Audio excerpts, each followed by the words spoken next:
ایک خدا کی عبادت کرنا چاہیے اور ایک ہی خدا میں ماننا چاہیے. لیکن عام ہندو وہ ایک فلسفے میں مانتا ہے جسے کہتے ہیں پینتھیزم. پینتھیزم کے معنی ایوری تھنگ از گاڈ، سب کچھ خدا ہے. عام ہندو مانتا ہے کہ سب کچھ خدا ہے. چاند خدا ہے، سورج خدا ہے، انسان خدا ہے، پیڑ خدا ہے، سانپ خدا ہے. ہم مسلمان یہ کہتے ہیں اور یہ مانتے ہیں کہ سب کچھ خدا کا ہے. چاند خدا کا ہے، سورج خدا کا ہے، انسان خدا کا ہے، پیڑ خدا کا ہے، سانپ خدا کا ہے. تو جو اہم فرق ہندو اور مسلم میں ہے، عام ہندو کہتا ہے سب کچھ خدا ہے، ہم مسلمان کہتے ہیں سب کچھ خدا کا ہے. یہ فرق صرف کا ہے. اگر یہ کا کے فرق کو مٹا دیں گے تو ہندو اور مسلم ایک ہو جائیں گے.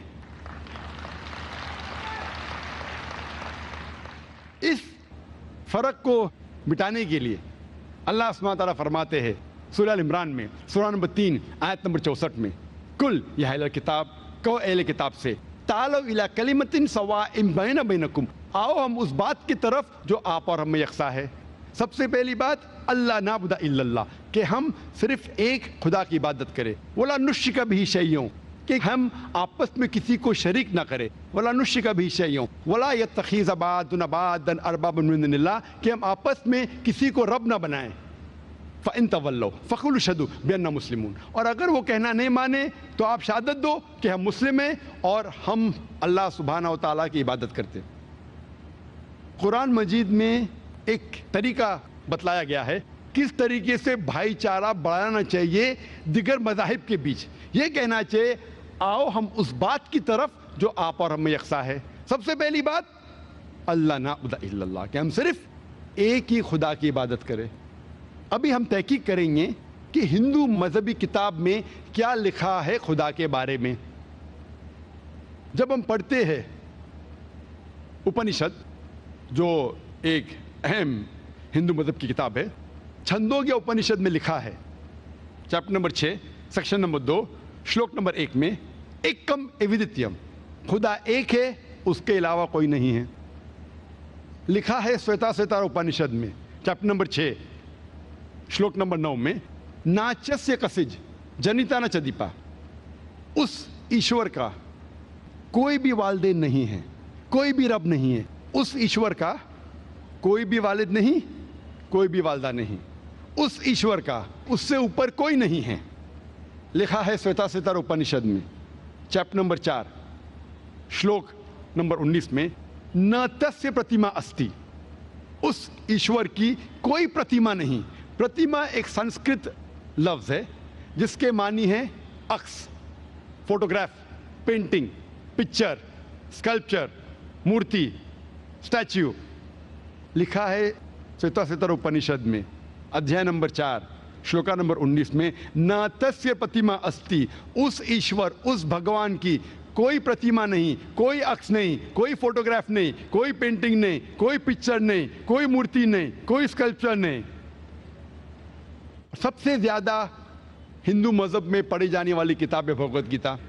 بھگوت گیتا میں لکھا ہے ادھیائے نمبر 7 میں شلوکا نمبر 20 میں کہ all those whose intelligence has stolen by material desires they worship demigods. جو پیسے کے پیچھے بھاگتا ہے، جو دنیاوی چیز کے پیچھے بھاگتا ہے، وہ غلط خدا، غلط ایشور کی عبادت کرتا ہے. اور کئی جگہ تفسیر میں لکھا ہے اس کے معنی یہ بھی ہوتا ہے کہ یہ لوگ جو پیسے اور دنیاوی چیز کے پیچھے بھاگتے ہیں وہ مورتی کی عبادت کرتے ہیں. ہندو مذہب میں سب سے اونچی کتاب، سب سے پاک کتاب ہے وید. وید میں لکھا ہے یجروید ادھیائے نمبر 32 منتر نمبر 3 میں، نہ تسیہ پرتیما استی، اس ایشور، اس بھگوان کی کوئی پرتیما نہیں، کوئی پینٹنگ نہیں، کوئی پکچر نہیں، کوئی پورٹریٹ نہیں، کوئی مورتی نہیں، کوئی اسٹیچو نہیں، کوئی اسکلپچر نہیں. یجروید ادھیائے نمبر 32